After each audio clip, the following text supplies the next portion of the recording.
from the local station. The morning show starts now. There has been a major upgrade to Georgia's voter registration system. The new system intended to make future elections more secure. St. Patrick's Day is right around the corner, but the festivities begin this weekend. In St. Augustine, the traffic delay drivers can expect while on roads. Thanks for joining us this morning. We'll get you to the headlines in just a moment. But first, let's check in with meteorologist Mark Collins.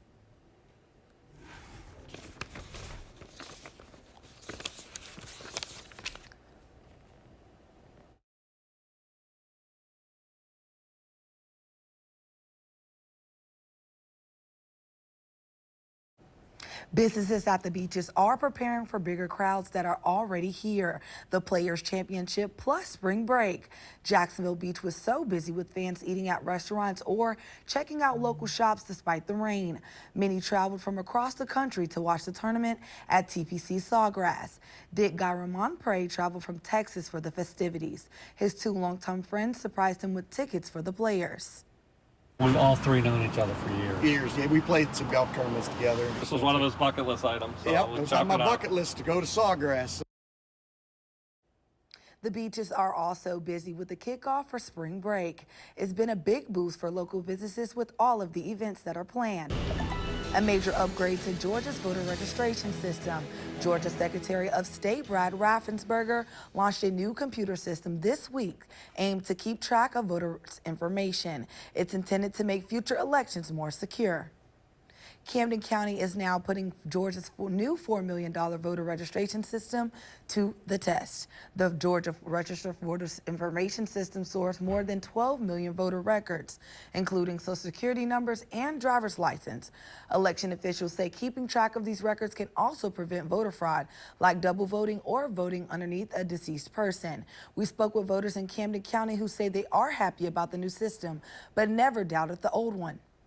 I think the whole talk about elections not being secured and lots of dead people putting votes in and people stuffing the ballot box, I think a lot of that is hyped and not really accurate, and essentially not much of it's true.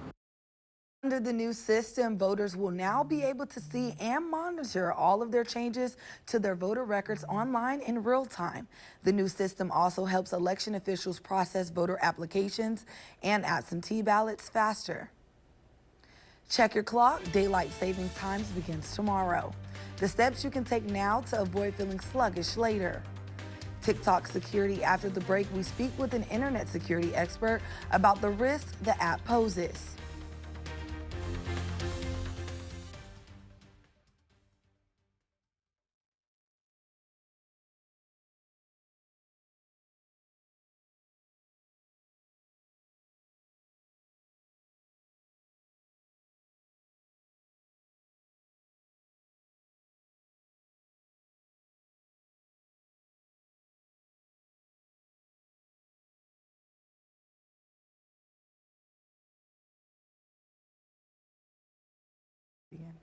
Daylight savings time starts tomorrow at 2 a.m.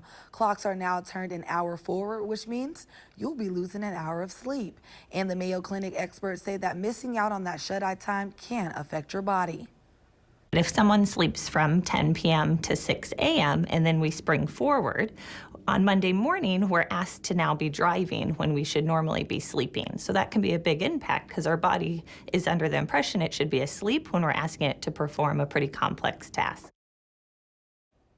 Dr. Dredla says it's a similar effect on the body as jet lag when you fly to Europe and are suddenly hours ahead of time. Your body thinks it is. Your body's internal clock or circadian rhythm no longer matches the external clock, which causes us to feel sluggish and foggy-headed.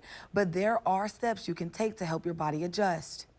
Other things are important as well. Get exercise. That can really help signal to the body it's time to get going in the morning, and to live as healthy a lifestyle as possible. You can help your body adjust to the time change. Go to bed 15 minutes earlier. Set a timer, and before you go to bed, turn off the TV and your phone. This will help you get into a restful mindset. Stick to your schedule. Be consistent with eating, social, bed, and exercise times during the transition to daylight savings time. And as tempting as it is, avoid taking long naps. If you just can't stay awake, take the nap earlier in the day and keep it short. Last and finally, avoid coffee and alcohol. Try not to drink coffee or other caffeinated drinks 6 hours before your bedtime. Alcohol also keeps you from getting quality sleep, so avoid it late at night. As you change your clocks, you're encouraged to replace the batteries in your smoke alarms. According to the state fires marshal, you should test your alarms at least once a month. You should also consider adding more smoke alarms. A good rule of thumb is to have one smoke alarm near every sleeping room. Lastly, you need to replace all of the smoke alarms in your home every 10 years.